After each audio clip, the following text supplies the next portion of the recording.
The first rays of the morning sun had not yet reached the little village when Sarah quietly opened her eyes. The world outside was still asleep, but her day had already begun. She slowly got out of bed, careful not to wake her 10-year-old son, Daniel, who was sleeping peacefully in the next room. The small house they lived in had only 2 bedrooms, a tiny kitchen, and an old wooden table that had belonged to Sarah's parents. The walls were cracked, the roof leaked whenever it rained, and the furniture had seen better days. Yet to Sarah, it was a home filled with love. She lit a small lamp and started preparing breakfast. There wasn't much left in the cupboard, a few slices of bread, some eggs, and a little milk, but she always found a way to make every meal feel special.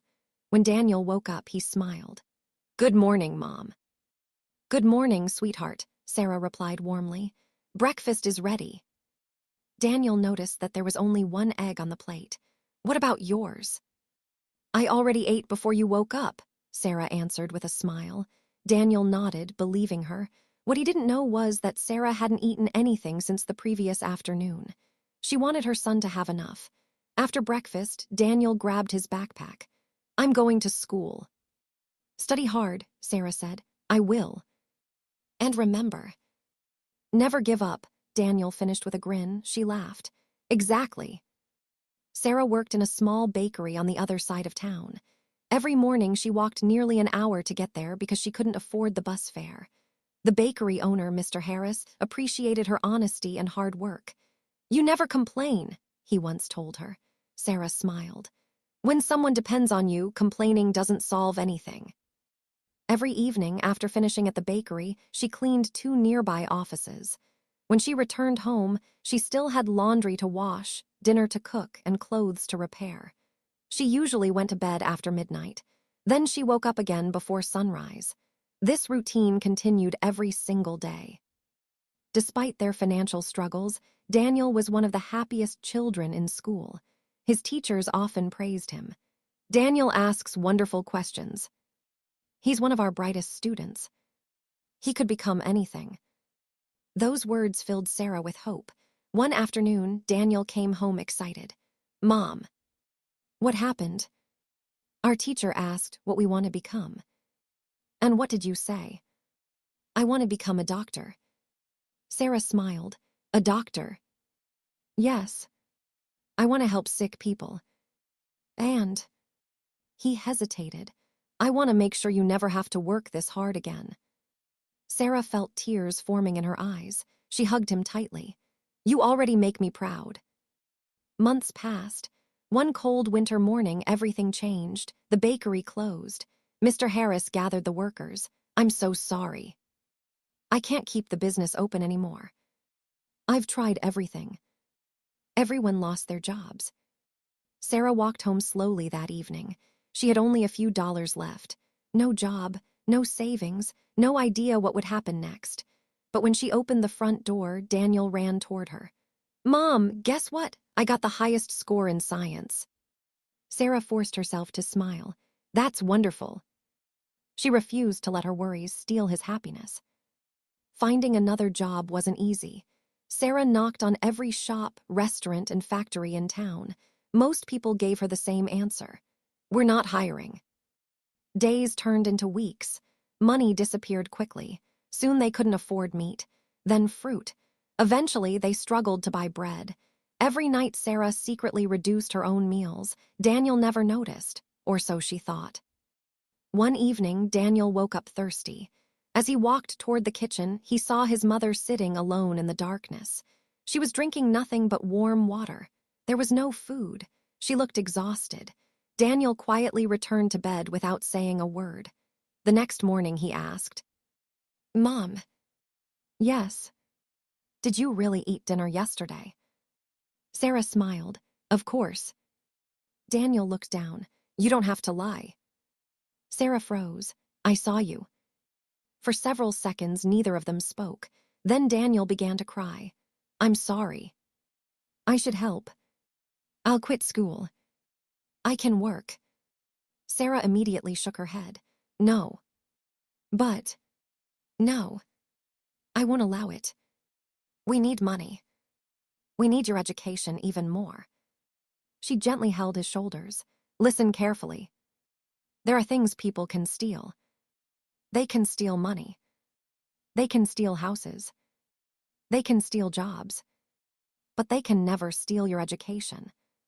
So promise me, you'll stay in school. Daniel wiped away his tears. I promise. Sarah found temporary work cleaning houses. She washed windows, scrubbed floors, did laundry, cooked meals, worked in gardens. At night she sewed clothes for neighbors. Sometimes she earned just enough to buy food for the next day. Sometimes she earned nothing. Yet she never complained. Whenever Daniel apologized for being a burden, she smiled. You are not my burden. You are my greatest blessing. Years passed. Daniel became one of the best students in the country. His grades earned him a scholarship to study medicine in the city. When the acceptance letter arrived, he couldn't believe it. Mom. I got in. Sarah hugged him tightly. I'm so proud of you. But deep inside, she worried. The scholarship covered tuition, not housing, not books, not transportation. Daniel noticed her silence. We don't have enough money, do we? Sarah smiled. We'll figure it out. That evening, after Daniel had gone to bed, Sarah opened a small wooden box hidden beneath her bed. Inside was a beautiful gold necklace. It had belonged to her mother. It was the only valuable thing she owned. The next morning, she quietly sold it. She cried as she handed it over, not because of the necklace, but because it was the last connection to her own childhood. Still, she never regretted it. Medical school was difficult. Daniel studied late every night. He often called home. Mom, are you okay? I'm wonderful. Are you eating well? Of course. Are you working too much? No. She lied every single time. The truth was very different. Her eyesight had begun to weaken. Her back hurt constantly. Her hands had become rough after years of hard labor, but she refused to tell Daniel. She wanted him to focus on his dream, not on her pain. 6 years later, graduation day finally arrived. Thousands of proud families filled the university hall. Daniel searched every row. He couldn't find his mother. He called. No answer. Concerned, he drove home immediately. He found Sarah sitting quietly in her favorite chair. She looked much older than before. Her hair had turned silver. Her face showed the marks of countless sacrifices, yet she smiled exactly the same way she always had. You graduated, she whispered. Congratulations. Daniel couldn't speak. He looked around the small house. He suddenly noticed everything. The patched curtains, the worn-out shoes by the door, the old coat she had repaired dozens of times instead of buying a new one, the empty medicine bottles she had hidden from him. In that moment, he understood every opportunity he had received, every book, every meal, every semester, every success had been paid for by his mother's sacrifices. He fell to his knees. I'm sorry. For what? I never realized. You gave up everything for me. Sarah gently touched his face. A mother never counts what she gives. She only hopes her child will have a better life. Daniel couldn't stop crying. He hugged her for a long time. A year later, Dr. Daniel Carter returned to the village.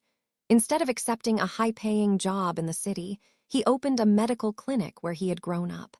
Above the entrance was a simple wooden sign. Dedicated to my mother, Sarah. Her sacrifices healed my future before I ever healed my first patient. People often asked about the sign. Daniel always smiled before telling them the story of the woman who skipped meals so her son could eat, who walked miles every day so he could stay in school, who sold her only precious possession so he could follow his dream, who carried every burden silently because she believed in him. Years later, Sarah peacefully passed away. The entire village attended her funeral. Many people stood outside the church because there wasn't enough room inside. Some had known her as a hardworking neighbor. Others remembered her kindness. Many had no idea about the sacrifices she had made. After the ceremony, Daniel spoke. My mother never became famous. She never appeared in newspapers. She never became rich. But she changed the world. Because she changed my world. And every patient I help, every life I save, every child I comfort, is possible because one woman chose love over comfort, hope over fear, and sacrifice over everything else. There wasn't a dry eye in the crowd. From that day on, every child in the village learned Sarah's story, not because she was powerful, not because she was wealthy, but because she proved that the greatest heroes often live ordinary lives. They wake up before sunrise. They work without complaining. They sacrifice without expecting praise. And they love without limits. The greatest gift a parent can give is not money, but the chance for their child to build a better future. The end.